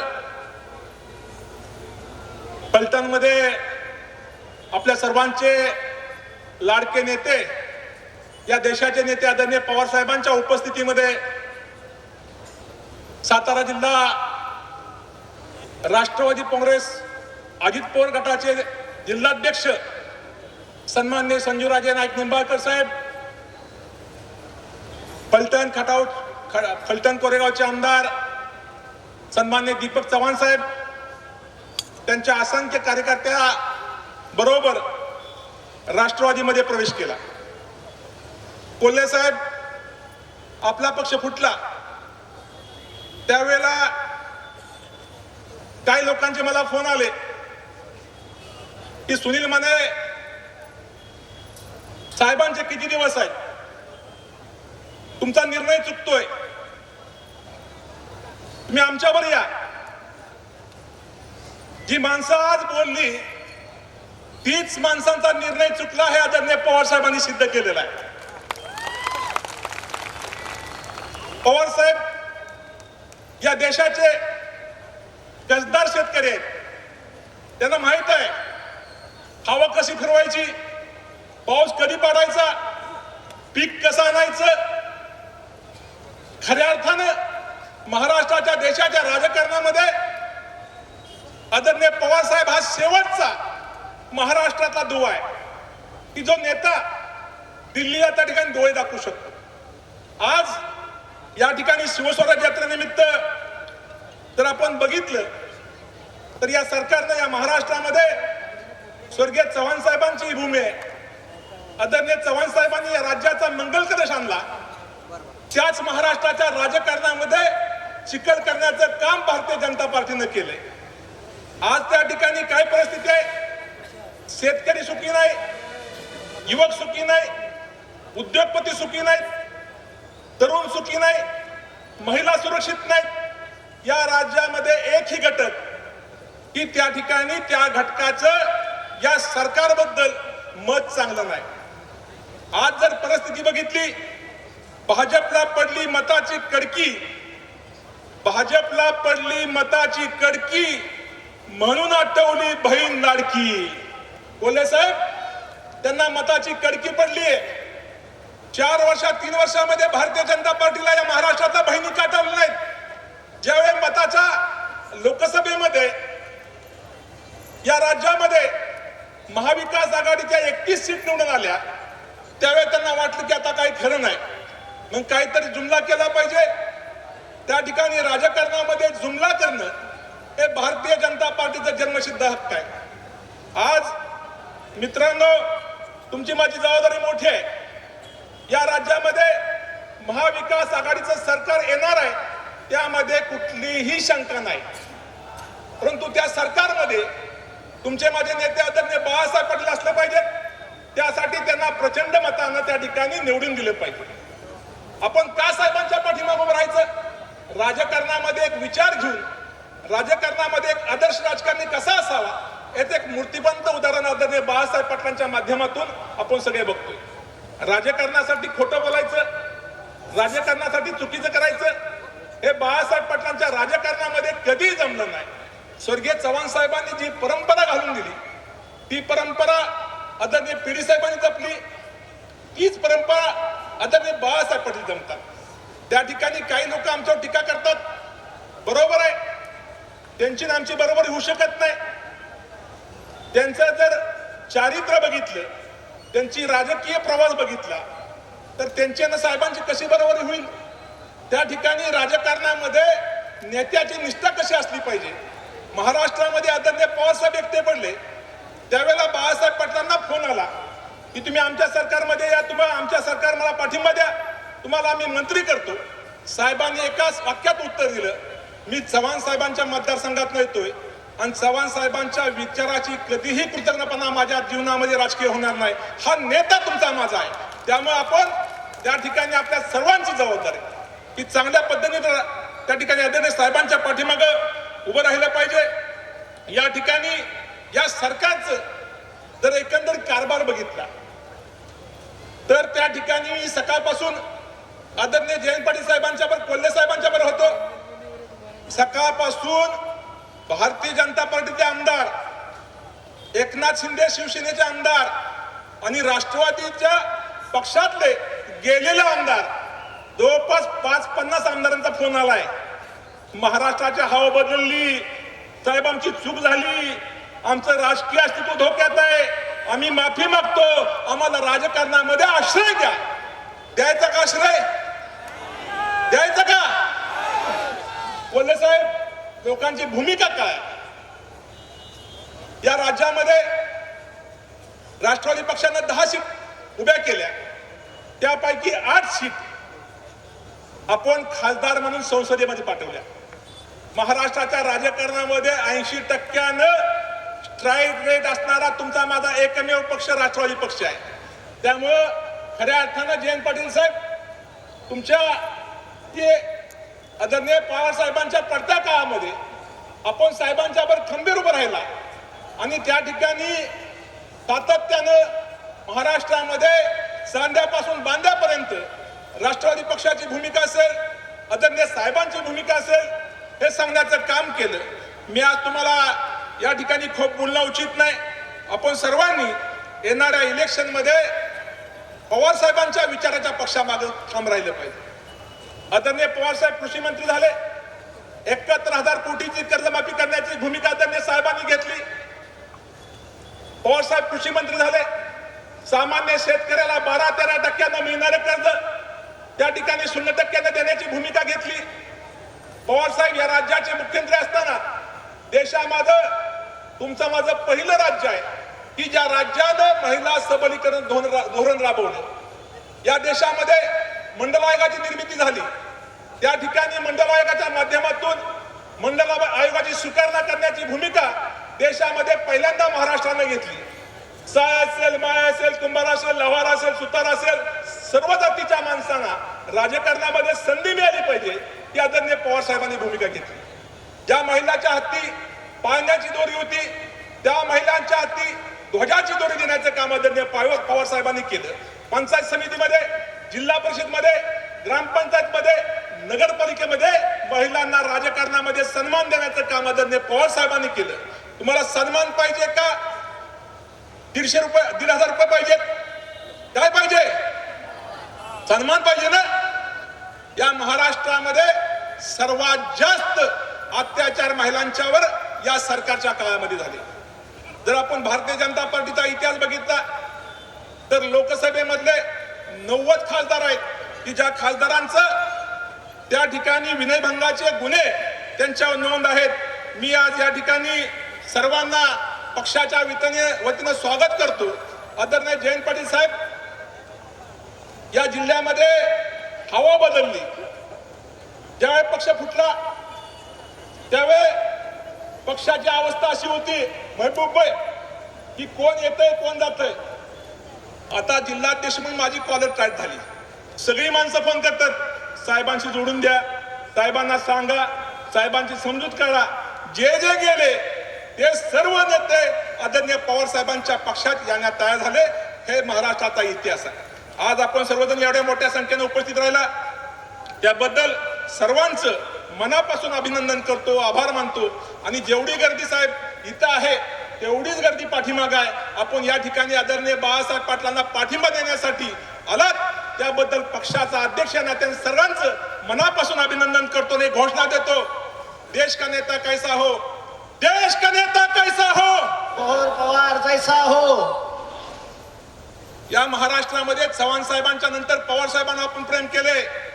आवाज बारामतीला गेला पाहिजे, देश का नेता कैसा हो, पवार जैसा हो, देश का नेता कैसा हो, शरद पवार जैसा हो. धन्यवाद. धन्यवाद. अध्यक्ष आदरणीय जयंतराव पाटील साहेब, ज्यांनी छत्रपती संभाजी महाराजांच्या भूमिकेच्या माध्यमातून खरा इतिहास सर्वांच्या पुढे आणला, ते संसद रत्न खासदार अमोलजी कोल्हे, सत्यसिंग पाटणकर, राष्ट्रवादी काँग्रेस पक्षाचे जिल्ह्याचे अध्यक्ष सुनीलराव माने, महबूब शेख, सुनील गव्हाणे, त्याचप्रमाणे पंडितराव कांबळे, शहाजीराव क्षीरसागर, देवराज पाटील, मानसीराव जगदाळे, माजी स्वाधी प्रणव ताटे, माजी नगराध्यक्ष शांतराव कोरे, जितेंद्र पवार, नंदकुमार बटाणे, सागर काळे, CM पाटील, सुरेश पाटील, त्याच पद्धतीनं मनोहर साळुंके भाऊ, मोहनराव जाधव, सर आतितकर, सौ संगीताताई साळुंके माई, सौ सुनीता रुबल,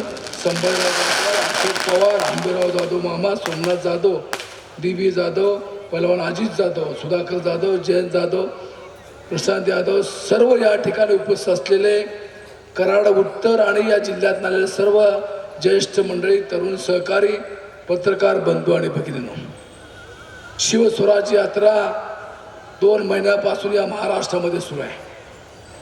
आणि या यात्रेच्या माध्यमातून छत्रपती शिवाजी महाराजांनी 350 वर्षापूर्वी जे राज्य स्थापन केलं त्या विचाराचं राज्य त्या महाराष्ट्रामध्ये यावं यासाठी आदरणीय जयंतराव पाटील साहेबांनी त्यांच्या सहकार्याने संकल्पना मांडली आणि त्या माध्यमातून ही शिवस्वराज यात्रा सर्व ठिकाणी जाते. ही यात्रा महाराष्ट्राच्या कानाकोपऱ्यामध्ये गेली. अतिशय चांगला प्रतिसाद ह्या यात्रेला मिळाला. आपणही कराड उत्तरला अतिशय चांगला प्रतिसाद दिला. याबद्दल सर्व ज्येष्ठ मंडळी, तरुण कार्यकर्ते, सर्व महिला वर्ग सर्वांचा अतिशय मनापासून मी या ठिकाणी आभार मानतो. या यात्रेच्या माध्यमातून आपणा सर्वांच्या पुढं लोकसभेच्या निवडणुकीनंतर काय परिस्थिती आली ही यावी हा मागचा उद्देश आहे. कारण लोकसभेच्या निवडणुकीला देशाचे पंतप्रधान मोदी म्हणतो की आम्ही 400 पार त्या ठिकाणी निवडून येणार. त्यांचे खेगडे नावाचे खासदार म्हणले की आम्हाला संविधान बदलायचं आहे, त्यासाठी 400 पार पाहिजे. प्रत्यक्ष घडलं काय तर पूर्ण बहुमत मिळालं नाही. चंद्रबाबू नायडू आंध्र प्रदेश आणि नितीश कुमार बिहार यांचं सहकार्य घेऊन केंद्रामध्ये सरकार स्थापन झालं. महाराष्ट्रामध्ये लोकसभेच्या 48 जागा आहेत. हे भाजपची मंडळी म्हणायची आम्ही 45 पार त्या ठिकाणी होणार, 45 पार होणार म्हणले, परंतु त्यांचे आले फक्त 17 लोक त्या ठिकाणी आले. आपल्या इंडिया आघाडीचे 31 लोक आले. त्यामध्ये सुद्धा आपली जागा की या ठिकाणी आपण सर्वजण म्हणत असो की तुतारी फार मोठ्या प्रमाणामध्ये आहे, आपण घरोघरी फिरू शकलो नाही. त्याच पद्धतीनं ट्रम्पेटला 37,000 मतं गेली आणि त्याचा परिणाम म्हणून शशिकांत शिंदे साहेबांचा पराभव झाला. मुंबईमधली एक जागा आपली 48 मतांनी त्या ठिकाणी गेली. मी अशा परिस्थितीमध्ये या महाराष्ट्रामध्ये पुन्हा एकदा महाविकास आघाडी शासन यावं या दिशेनं आपण सर्वांनी प्रयत्न करणं आवश्यक आहे. अलीकडच्या काळामध्ये हे जे शिंदे फडणवीस पवार सरकार आहे त्यांच्या लक्षात आलंय की आपल्याला बहुमत मिळू शकत नाही आणि म्हणून तडातड काही निर्णय त्या ठिकाणी घेत आहेत, लोकाभिमुख निर्णय आहेत.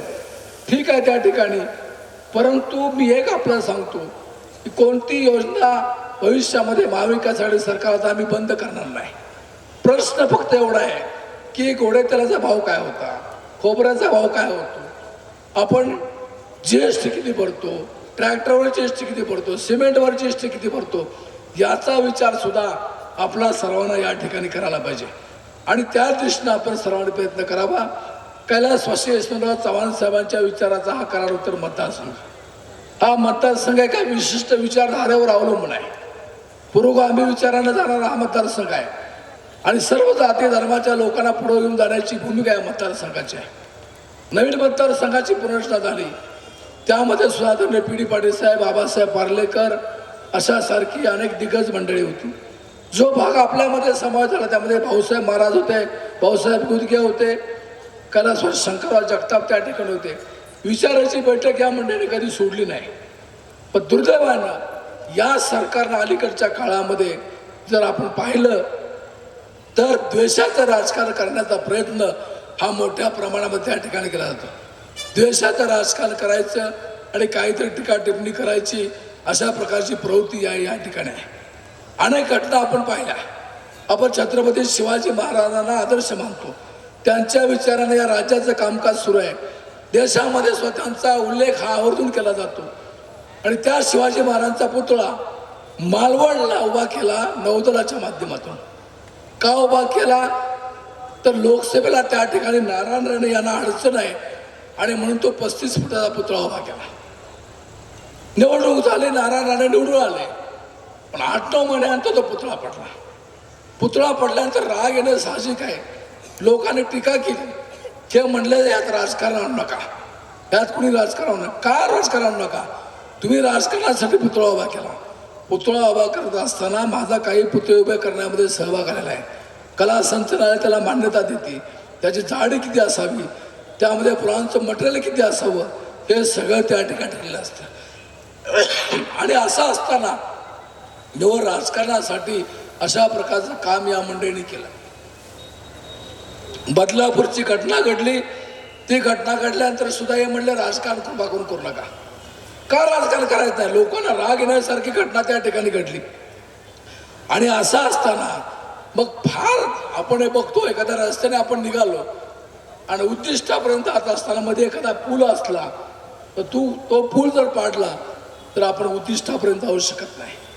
आणि तशा प्रकारे या आरोपीला त्यांनी त्यांच्या गाडीमध्ये त्याचा एन्काउंटर केला अशा प्रकारची बातमी आली. मला सांगा, ज्याच्या हातामध्ये बेड्या आहेत, ज्याच्या चेहऱ्यावर बुरखा आहे, तो त्या PSIची त्या ठिकाणी पिस्टल घेऊन कशा प्रकारे त्या ठिकाणी गोळीबार करू शकतो? पण निव्वळ मुख्य आरोपीपर्यंत जाता येऊ नये यासाठी अशा प्रकारचे काम ह्या मंडळीने त्या ठिकाणी केलं आहे. आता 1-2 दिवसामध्ये आचारसंहिता त्या ठिकाणी लागेल. आपण पाहिलं असेल की 19 साली आपल्याला सोडून अनेक मंडळी गेली. आज परिस्थिती अशी आहे की इनकमिंग मोठ्या प्रमाणात सुरू आहे.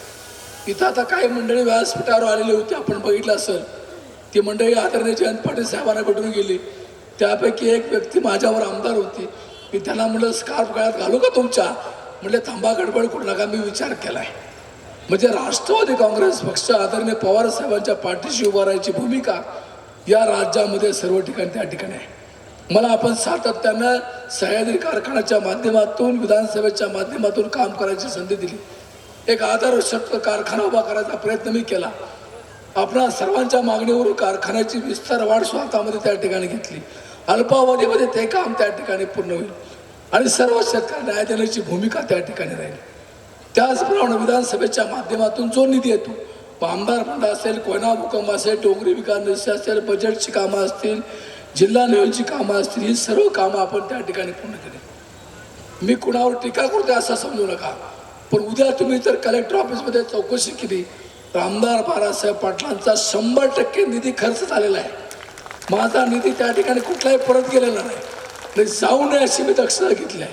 आज काही लोक येतात, काही वल्गना करतात, काही टीका करतात. मी त्यांच्या खोलामध्ये जाऊ इच्छित नाही, कारण राजकीय दृष्ट्या तुम्ही त्या ठिकाणी त्या परिपक्वतेच्या आहात का, हा सगळा विचार आपण त्या ठिकाणी केला पाहिजे.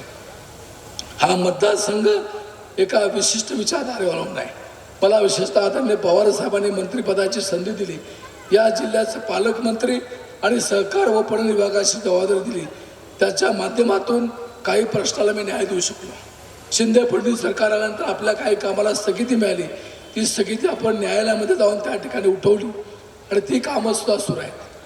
मला विशेषतः संधी दिल्यानंतर याहीपेक्षा जास्त कामं मी करू शकलो असतो, पण शिंदे गटानं गद्दारी केली आणि त्यामुळे उद्धव ठाकरे साहेबांचं सरकार त्या ठिकाणी त्यांनी राजीनामा दिला. पण मी तुम्हाला विश्वास देतो, ही संधी आत्तापर्यंत राहिली असती तर याहीपेक्षा जास्त कामं या मतदारसंघामध्ये केली असती आणि मतदारसंघाची विचारधाराला कधी तडा त्या ठिकाणी लावून दिला नसता. आज आपण इतक्या मोठ्या संख्येने आलात. आपण बघितलं असेल बाहेर सर्व्हिस रस्त्याला सुद्धा मोठ्या प्रमाणात गर्दी आहे. आपण त्याही भागामध्ये त्या ठिकाणी स्पीकरची चांगल्या प्रकारची सुविधा केली आहे, तर त्या लोकांना ती सभा त्या ठिकाणी ऐकता चांगल्या प्रकारची ऐकता येते. पण एक चांगल्या प्रकारचं आपण प्रेम दिलं आहे.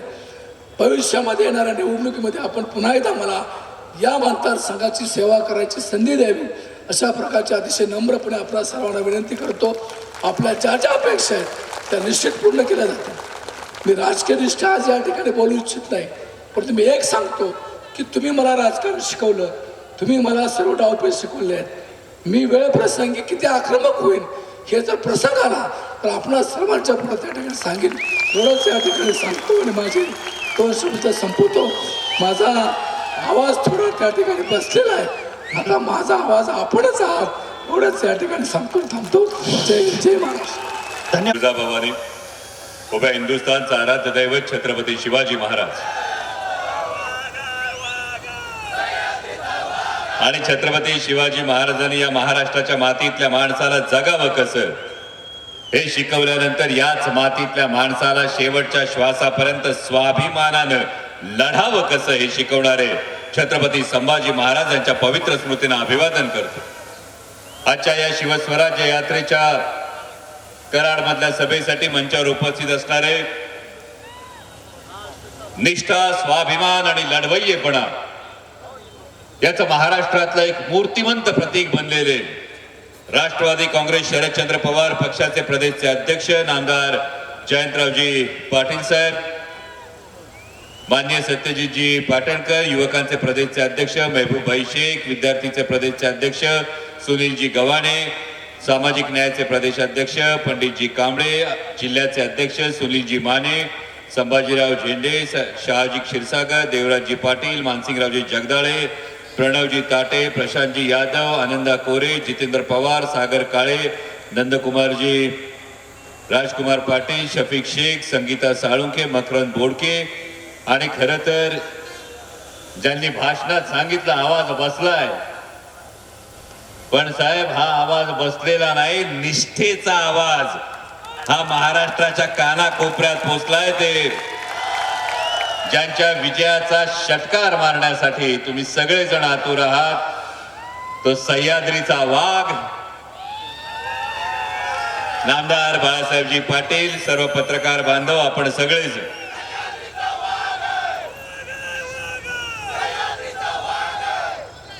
आणि यासाठी तुमचं सगळ्यांचं मनापासून खरं तर अभिनंदन करेल. कारण महाराष्ट्रातल्या तब्बल 80 मतदारसंघांना जो प्रश्न पडलाय, हा प्रश्न कराड उत्तर मधल्या मतदारांना पडलेला नाही. महाराष्ट्रातल्या 80 मतदारसंघातल्या कार्यकर्त्यांना प्रश्न काय पडला तर 2019 साली जेव्हा त्यांनी आमदार निवडून दिले होते, तेव्हा ते कुठल्या तरी विचारधारेच्या माध्यमातून दिले होते, तेव्हा ते कुठल्या तरी नेत्याकडे बघून दिले होते आणि त्या आमदारांच्या पुढे कार्यकर्ते दमदार आमदार लिहित होते. महाराष्ट्रातल्या 80 मतदारसंघात आज कार्यकर्त्यांचा आमदाराच्या आधी दमदार लिहायचं का गद्दार लिहायचं, हा प्रश्न कार्यकर्त्यांना पडलेला असताना तुम्हा कराड उत्तरच्या सगळ्या स्वाभिमानी मतदारांचं अभिनंदन करीन की तुम्ही फक्त आमदार निवडून दिला नाही, तुम्ही हा स्वाभिमानी वाघ निवडून दिला. म्हणजे 2 जुलैला जेव्हा पक्ष फुटला तर खरंच मी बाळासाहेब पाटलांचं मनापासून एक कार्यकर्ता म्हणून कौतुक करीन की माझ्यासारख्या कार्यकर्त्याला हे अप्रूप होतं. आणि हे अप्रूप अशासाठी होतं की 2.5 वर्ष सत्तेच्या खुर्चीवर बसल्यानंतर जेव्हा जून 2022ला शिवसेना फुटली, महाविकास आघाडीचं सरकार गडगडलं, त्यानंतर वर्षभर अनेकांच्या जीवाची घालमेल होत होती की नेमकं काय करायचं. सत्ते वाचून राजकारणी म्हणजे जलबीन मछली असते, अशी परिस्थिती अनेकांची निर्माण झालेली होती. आणि मग वर्षानुवर्ष ज्यांच्यावर आदरणीय पवार साहेबांनी विश्वास ठेवला, अशी महाराष्ट्रातल्या राजकारणातली अनेक नावं टुनकन उडी मारून भूमिका बदलून सत्तेच्या खुर्चीवर जाऊन बसत होती.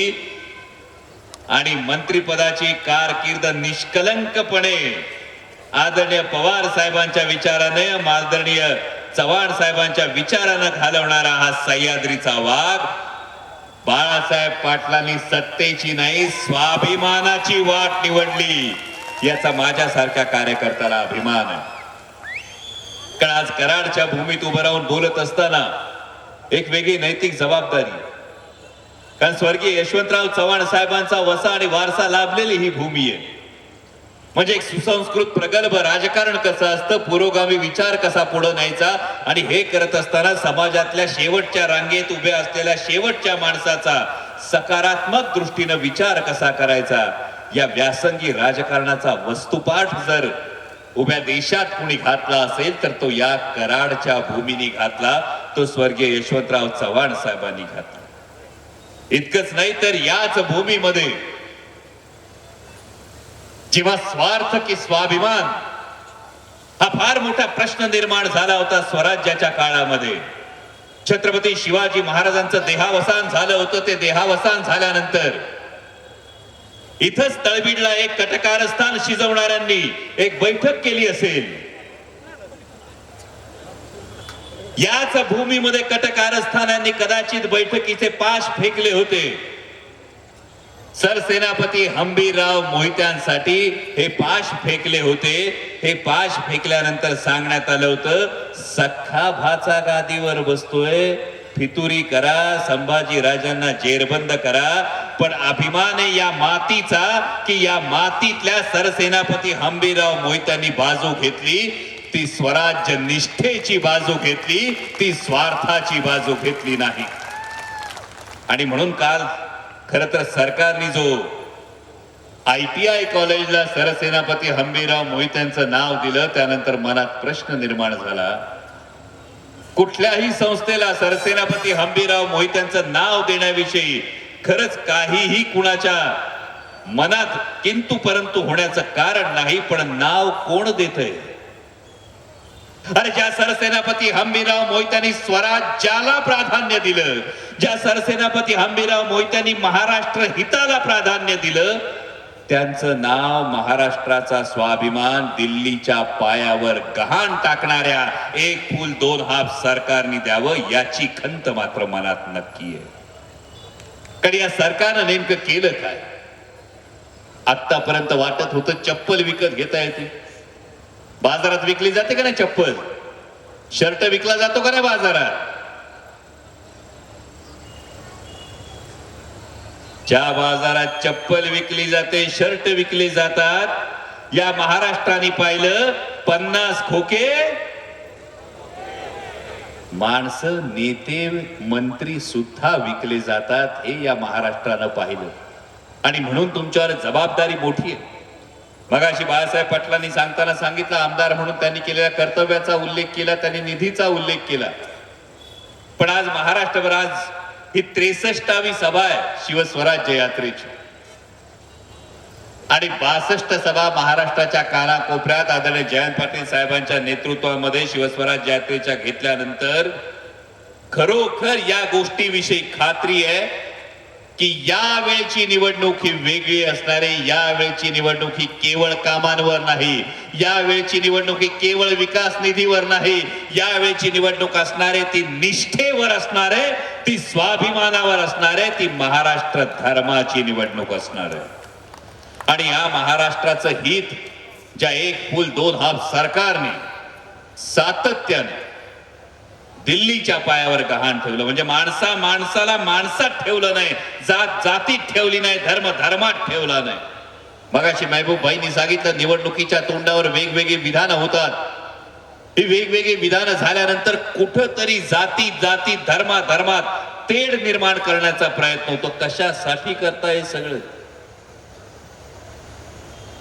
म्हणजे जेव्हा कोविडच्या काळामध्ये प्लाझ्मा सुरू होता, प्लाझ्मा द्यायचं सुरू होतं, किंवा हॉस्पिटलमध्ये गेल्यानंतर जर डॉक्टरला कधी विचारतो का आपण, डॉक्टर जात कोणती ती सांगावं आधी, मग इलाज करा. कधी नातेवाईक रस्त्याने जाताना दुर्दैवानं कुणाच्या घरी घडू नये पण अपघात घडला आणि रक्ताची गरज पडली, रक्तदाता समोर आहे, त्या रक्तदात्याचं रक्त बघता की त्याची जात बघता, हा प्रश्न आधी मनाला विचारा. आणि या मानवतेला आव्हान देण्याचं काम जर कोण करत असेल तर या महाराष्ट्रातला भारतीय जनता पक्ष करतो. तुमच्या लेकरांच्या तोंडचा रोजगार मगाशी सुनील गव्हाणेंनी सांगितलं असेल, महबूब भाईंनी त्यांच्या भाषणात सांगितलं असेल.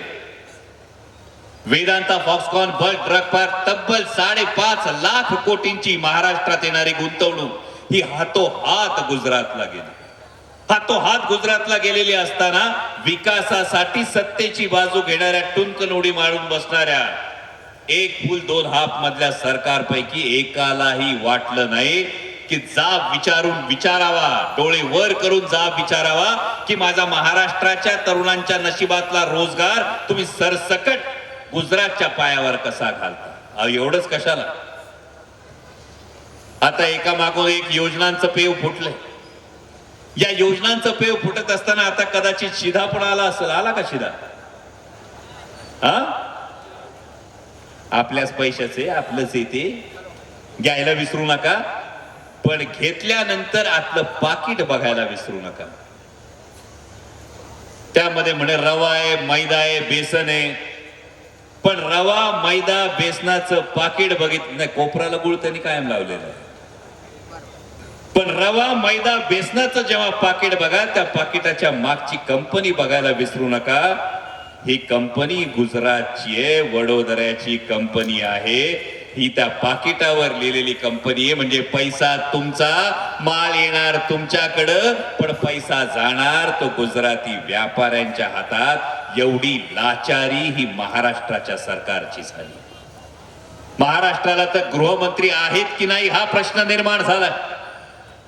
म्हणजे कुठे अल्पवयीन मुलींवर अत्याचार होतो, कुठे महिलांवर अत्याचार होतो, कुठे पुण्यासारख्या ठिकाणी राजरोसपणे खुनासारख्या घटना घडतात. इतकंच कशाला, परवा मुंबईमध्ये महाराष्ट्राच्या एका माजी मंत्र्यावर, एका राजकीय व्यक्तीवर सरेआम गोळीबार होतो.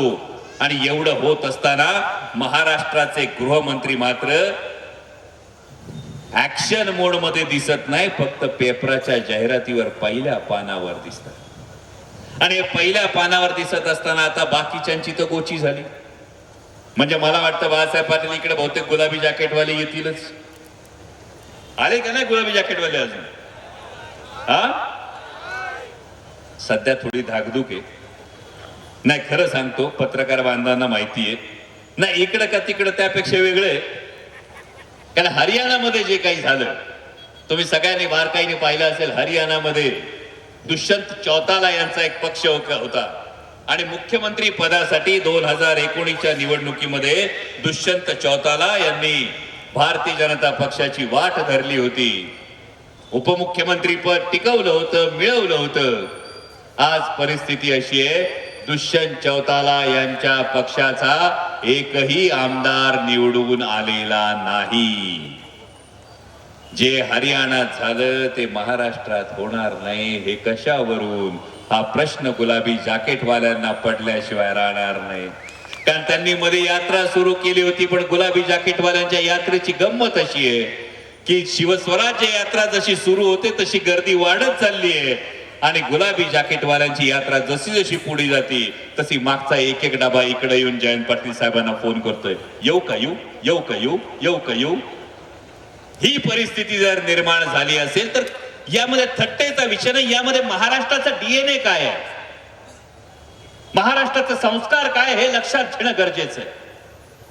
कारण महाराष्ट्राच्या संस्कारानं, महाराष्ट्राच्या संस्कृतीनं, महाराष्ट्राच्या इतिहासानं कधीही संधी साधूपणाला कधीही वाव दिला नाही. महाराष्ट्रातल्या इतिहासानं कधीही गद्दारीला थारा दिला नाही. महाराष्ट्रानं मोठ्या मनाने एक वेळ चूक माफ केली, पण गद्दारीला माफी नाही. ही महाराष्ट्राची संस्कृती आहे. आणि म्हणून एवढ्या मतदारसंघातून फिरून आल्यानंतर खरं तर आज बाळासाहेबजी मला वाटलं होतं कराड उत्तर मध्ये परत यायला लागेल.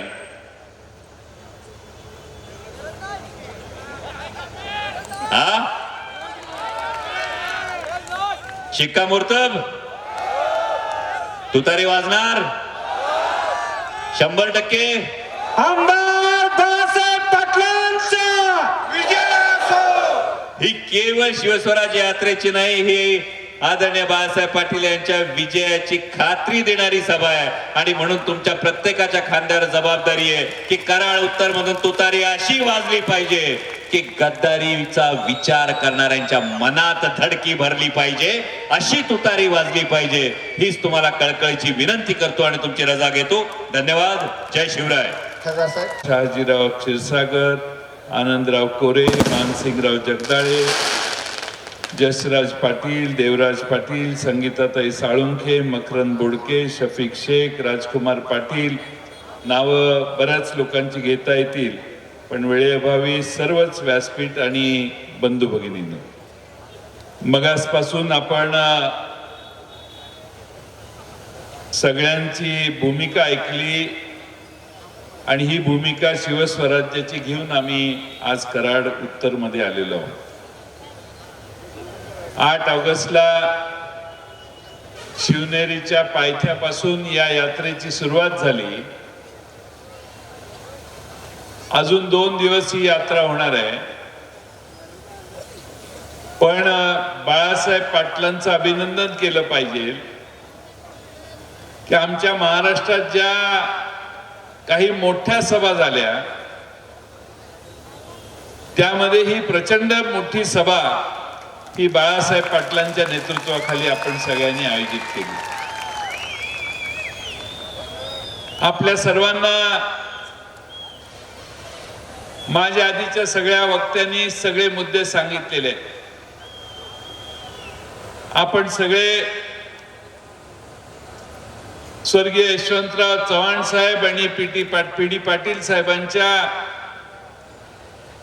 पांढरीतली लोक आहोत, ज्यांनी आयुष्यभर स्वाभिमानाने राजकारण केलं. तो स्वाभिमानी बाणा ज्यावेळी पक्ष फुटला त्यावेळी बाळासाहेब पाटलांनी स्वच्छपणाने स्पष्टपणाने सांगितलं. बरेच आमदार इकडे जाऊ का इकडे जाऊ करत होते, पण महाराष्ट्रातले एकमेव आमदार मला दिसले बाळासाहेब पाटील. त्यांनी स्पष्ट सांगितलं, जयंतराव आम्ही तिकडे जाऊ शकत नाही. आम्ही भारतीय जनता पक्षाच्या वाऱ्याला देखील फिरकू शकत नाही, कारण आमच्या भूमीमध्ये यशवंतराव चव्हाण साहेबांनी घातलेला मानसिक पाया आहे आणि तो विचार सोडून आम्ही कधी भाजपच्या दावणीला जाऊ शकत नाही. मला अभिमान वाटला की स्वर्गीय चव्हाण साहेबांची परंपरा या भागातल्या स्वर्गीय पी डी पाटील साहेब असतील, आबासाहेब पार्लेकर आबा असतील, आपले बाळासाहेब साळुंखे चोरेकर असतील, भिकुनाना किवळकर असतील, अभयसिंह राजे भोसले असतील, भाऊसाहेब गुदगे असतील, स्वर्गीय शंकरराव जगतापण्णा असतील, या सगळ्यांनी अगदी किसनवीरांपासून सगळ्यांनी यशवंतराव चव्हाण साहेबांच्या विचाराची परंपरा जोपासली आणि वाढवली. आणि तोच धागा पकडून आज सातारा जिल्ह्यामध्ये बाळासाहेब पाटील महाराष्ट्रामध्ये काम करतात.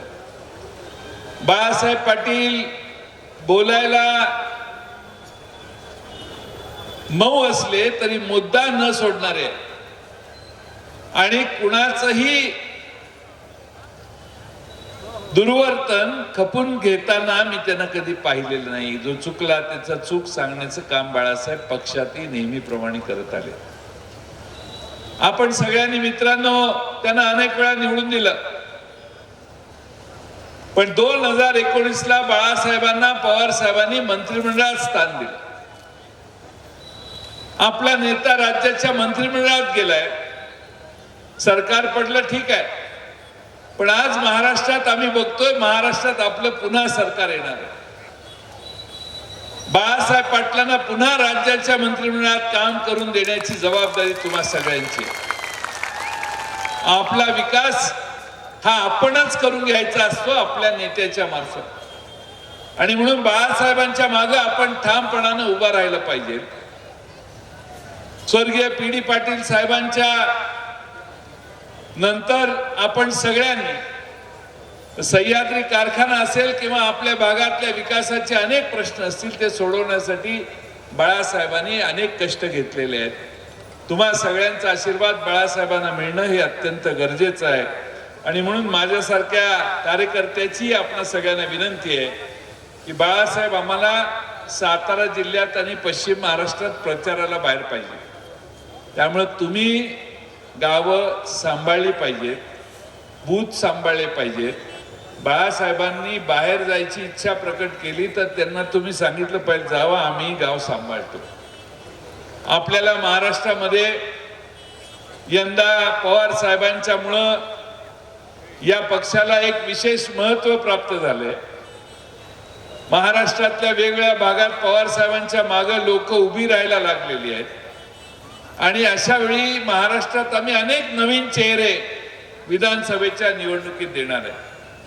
अनेक प्रश्न आपल्याला सोडवायचे आहेत, आणि सरकार उद्या आल्यानंतर या सध्याच्या सरकारने जो आर्थिक आणि बाकीच्या फ्रंटवर गोंधळ निर्माण करून ठेवलाय तो देखील दुरुस्त करायची जबाबदारी नव्या सरकारवर येणार आहे.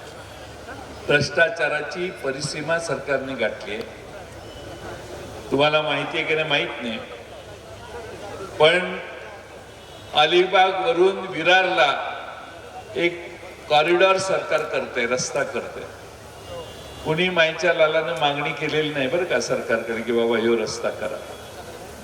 पण अलिबाग पासून विरारला रस्ता करत असताना 20,000 कोटी रुपयाचं टेंडर सरकारने काढलं, 26,000 कोटी रुपयाला दिलं. 1 किलोमीटरला फार नाही 273 कोटी रुपये सरकार त्या रस्त्यावर खर्च करणार आहे. 1 किलोमीटरला 273. चंद्रावर जायला चांद्रयान 3 600 कोटी रुपयात गेलं. पण या ठिकाणी 1 किलोमीटरला 273 कोटी रुपये सरकार मोजणार आहे.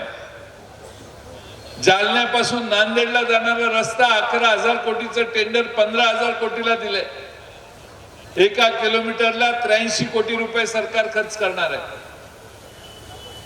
महाराष्ट्रामध्ये मोठमोठे मागणी न झालेले रस्ते काढायचे, मोठी टेंडर काढायची, त्यातून प्रचंड संपत्ती तयार करायची आणि त्याचा उपयोग पुन्हा निवडणुकीला करायचा.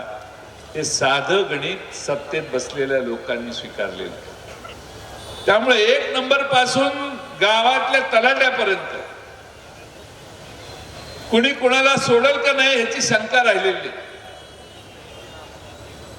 प्रत्येक ठिकाणी पदोपदी आज सरकारमध्ये काम करताना वजन ठेवल्याशिवाय कामं होत नाही, तशी महाराष्ट्रातली परिस्थिती आहे. आज महाराष्ट्रामध्ये भ्रष्टाचार कशात करायचा या बहादरांनी मालवणला पुतळा उभा केला छत्रपती शिवाजी महाराजांचा. त्यातही यांनी पैसे खाल्ले, तो पुतळा पडला. राज्याचे मुख्यमंत्री म्हटले वारा आला म्हणून पुतळा पडला. मग कळलं वारा ज्या बाजूने येत होता त्याच बाजूला पुतळा पडला. आणि म्हणून आपल्या सर्वांना माझी विनंती आहे, हे सरकार महाराष्ट्राच्या प्रगतीच्या मुळाशी आहे. या सरकारने महाराष्ट्रात अधोगती आणलेली आहे. त्या दावोसला गेले, त्या दावोसला गेल्यानंतर उद्योग आणायला गेले होते, हे परत आले सगळे. घोषणा केल्या 1 लाख कोटी रुपयाच्या गुंतवणुकी येणार. पण त्या हॉटेलवाल्याचं बिलच यांनी भरलेलं नाही. ठाण्यात गेल्यावर कोण बिल मागायची ताकद नाही, त्यामुळे सवय बिल न देताच बाहेर यायची असल्यामुळे तिथं डावसला यांनी बिलच भरली नाही. आणि त्यामुळं महाराष्ट्राच्या प्रगतीमध्ये या सरकारने प्रचंड गोंधळ केलाय. आमचे उद्योग महाराष्ट्राच्या बाहेर गेले आहेत, बेरोजगारांची संख्या महाराष्ट्रात वाढली आहे, महागाई कळस गाठायला लागली आहे, आमच्या आया बहिणींना संसार चालवता येणं मुश्किल आहे. 50,000 रुपये खर्च केले तर GST वर 8 ते 10,000 रुपये जातात, म्हणजे वर्षाला 1,00,000-1,25,000 रुपये GST ला प्रत्येक कुटुंब भरतं आणि येतं काय तर 1,500 रुपये महिन्याला. तुम्ही थोडासा अभ्यास करा, आपल्या खिशातनं सरकार किती काढतंय, कोणत्या वस्तू महाग झाल्या. मग असं नाटक बघायला होता तुम्ही सगळे ना, मग असं सुरुवातीला कार्यक्रमाच्या आधी नाटक बघायला कोण कोण होतं त्यांनी हात वर करा बघू. म्हणजे त्या नाटकाच्या पलीकडे बोलण्यासारखं काही नाही, कारण सगळे मुद्दे त्या नाटकात आहेत. नाटक बसवणाऱ्याचंही कौतुक केलं पाहिजे की महागाईपासून सगळे मुद्दे नाटककारांनी त्यात घातलेले आहेत. आज महाराष्ट्राची मनातली खंत त्या नाटकातून समोर आलेली आहे. आपण सगळ्यांनी महाराष्ट्रातलं भ्रष्ट सरकार घालवण्यासाठी प्रयत्न केला पाहिजे. आम्ही महाविकास आघाडीत सर्व पक्षांची चर्चा करतोय. 4-6 दिवसात महाविकास आघाडीतली सर्व पक्षांची चर्चा पूर्ण होईल.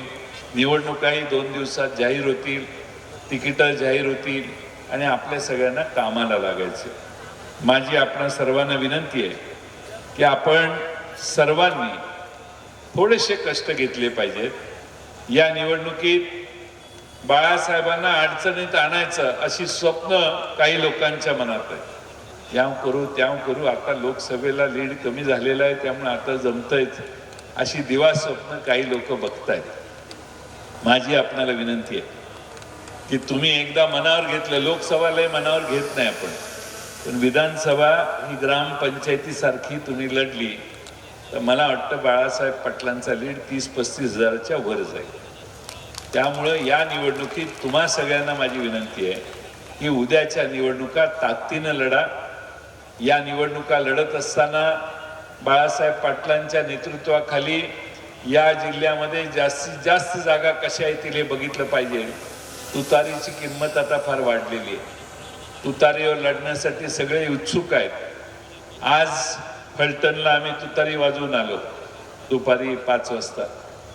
रामराजे निंबाळकर यांचे सगळे सहकारी आपल्या पक्षात आले आणि संजीव राजे आणि त्यांचे सर्व सहकारी यांनी आपल्या राष्ट्रवादी काँग्रेसमध्ये प्रवेश केला.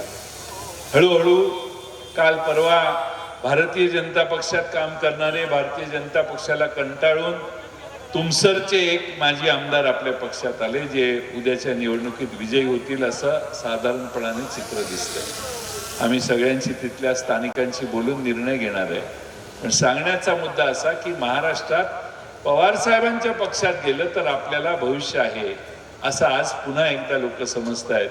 मला आठवतं ज्यावेळी पक्ष फुटला त्यावेळी बाळासाहेब पाटील, अमोल कोल्हे साहेब, हे मेहबूब शेख, आमचे सुनील गव्हाणे असे 7-8 जणच आम्ही पक्षाच्या कार्यालयात असायचो.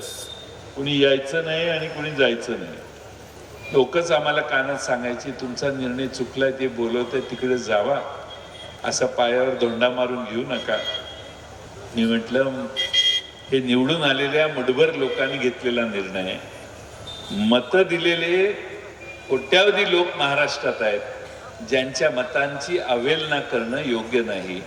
आपण निवडणूक पवारसाहेबांच्या नेतृत्वाखाली लढायचं ठरवलं. लोकसभेत 10 पैकी 8 जागा आल्या. इथं थोडासा घोटाळा झाला तर 10 पैकी 9 जागा आपल्या आल्या असत्या. एवढ्या प्रचंड मोठ्या प्रमाणात महाराष्ट्रात पवारसाहेबांना लोकांनी प्रतिसाद दिला. उद्याच्या निवडणुका देखील महाराष्ट्रात चांगल्या पद्धतीनं महाविकास आघाडीच्या वतीनं लढल्यावर महाविकास आघाडीचे 170-175 जागा निवडून येतील. हरियाणामध्ये काही गोष्टी झाल्या, त्यामध्ये आघाडी व्यवस्थित झाली नाही. वेगवेगळे अपक्ष लढवून आपली मतं खाण्याचा प्रयत्न केला आणि काहींनी तर भारतीय जनता पक्षाची एजन्सीज घेतलेली. त्या वेगळे काही आघाड्या आहेत, त्या सगळ्या आघाड्यांनी आमची मतं, महाविकास आघाडीची सिक्युलर मतं बाजूला कशी जातील यासाठी प्रयत्नाची पराकाष्ठा करायचं ठरवलेलं आहे. आणि त्यामुळं आम्हाला महाविकास आघाडीच्यातून मतं बाहेर काढायला महाराष्ट्रामध्ये काही लोक प्रचंड प्रयत्न करतायत आणि त्यांना आर्थिक बळ देण्याचं काम हे सत्तेत बसणारी काही लोक करतायत. पण माझी आपणाला विनंती आहे की महाराष्ट्रामध्ये आपण ताकदीनं एकत्रित काम केलं तर जनमताच्या रेट्या पुढं लोकसभेला सगळं करून देखील 31 ठिकाणी भाजपचा पराभव झाला. आणि त्यामुळं आपण सगळ्यांनी ताकदीनं काम केलं तर मला खात्री आहे की आपली महाविकास आघाडी 160-170 आमदारांच्या पलीकडे जाऊ शकेल. आणि त्यासाठी या मतदारसंघामध्ये बाळासाहेब पाटलांना आपण ताकद द्या, त्यांना निवडून मोठ्या मतानं द्या. नेतृत्व आपोआप मोठं होत नसतं. नेतृत्व मोठं व्हायला आपण त्याला तळहाताच्या फोडाप्रमाणे जपायचं असतं. तळहाताच्या फोडाप्रमाणे नेतृत्वाला जपलं तर तो राज्यात नेता वाढतो. आणि त्यामुळं बाळासाहेब पाटलांना आता राज्य स्तरावर पवार साहेबांनी काम करण्याची संधी दिली आहे. तुम्ही सगळ्यांनी ताकद दिली तर हे नेतृत्व आणखीन वाढेल आणि महाराष्ट्राच्या क्षितिजावर आपल्या सर्वांच्या वतीनं नावलौकिक वाढवतील. आणि म्हणून आपल्या सगळ्यांना माझी विनंती आहे की उद्याच्या निवडणुकांमध्ये महाविकास आघाडीची तुतारी वाजवणारा माणूस हे आपलं चिन्ह आहे. मी बाळासाहेब पाटील यांचं मनपूर्वक आभार मानतो. इथल्या तालुका अध्यक्षांचं, युवकांचा आभार मानतो. एक भव्य दिव्य स्पर्धा या ठिकाणी तुम्ही सगळ्यांनी घेतली आणि या सभा घेतली आणि या स्पर्धेला अतिशय उत्तम स्वरूप दिलं. त्याबद्दल संघटनेत काम करणाऱ्या सगळ्यांचेच आभार मानतो आणि माझं 2 शब्द संपवतो. धन्यवाद.